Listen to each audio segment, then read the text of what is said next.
দীর্ঘ প্রায় 18 বছর পর মুক্তি পেলেন বিভিন্ন মামলায় দণ্ডপ্রাপ্ত সাবেক স্বরাষ্ট্র প্রতিমন্ত্রী লুৎফুজ্জামান বাবর।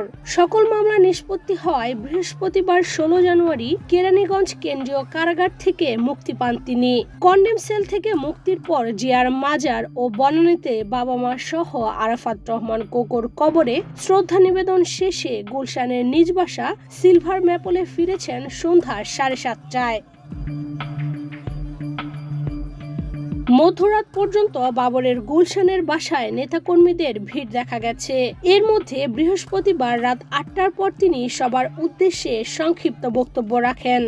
গণতন্ত্র এবং জনগণের জন্য যে কোনো কিছু প্রয়োজন হয় সেটাই করব ইনশাআল্লাহ তাআলা।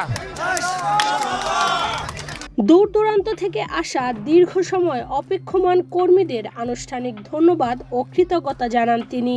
কেউ না বুঝলেও আমরা আপনার প্রয়োজন বুঝি, আর তাই তো অত্যাধুনিক ফিচার সম্বলিত বিভিন্ন সাইজ আর কালারের 250-টিরও বেশি ডিজাইন অপশন নিয়ে ওয়ালটন স্মার্ট ফ্রিজ বোঝে আপনার প্রয়োজন।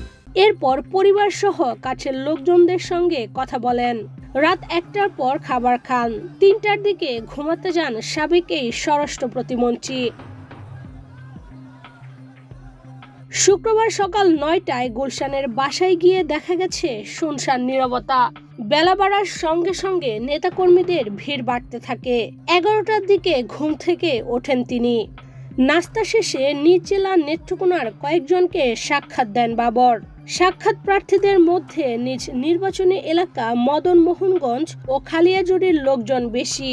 সকাল 10টার পর থেকে দলে দলে লোকজন বাসার সামনে এসে ভিড় করেন। তাদের কেউ কেউ টানা 3 দিন ধরে বাবরের সাক্ষাতের অপেক্ষায়। পারিবারিক সূত্রে জানা গেছে দুপুরের পর খাওয়া দাওয়া শেষে বাবর যাবেন নয়াপল্টনে বিএনপির কেন্দ্রীয় কার্যালয়ে।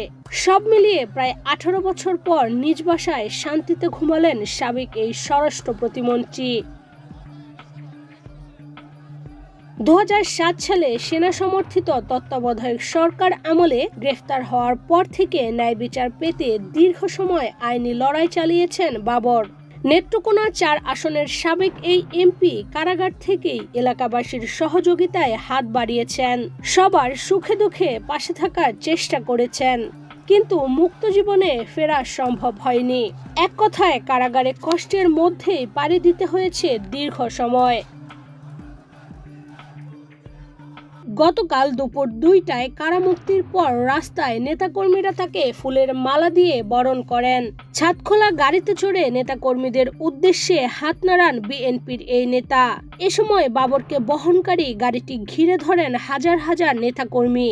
দীর্ঘদিন পর নেতাকর্মীদের ভালোবাসায় সিক্ত হন সাবেক এই স্বরাষ্ট্র প্রতিমন্ত্রী। কারাগার থেকে বের হয়ে বিশাল গাড়ি বহন নিয়ে শেরেবাংলা নগরে জিয়া উদ্যানে যান বাবর।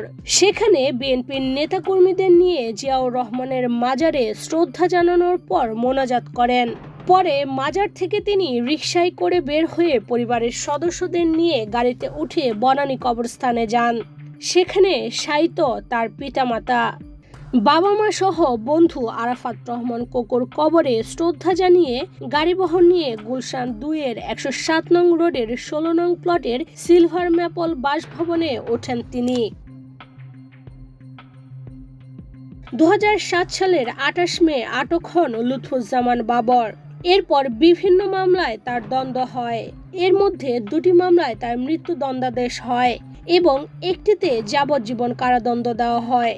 তবে গত বছরের 5 অগাস্ট ছাত্র জনতার অভ্যুত্থানে আওয়ামী লীগ সরকার পতন হওয়ার পর এসব মামলার আপিল শুনানি শেষে একে একে খালাস পান বাবর।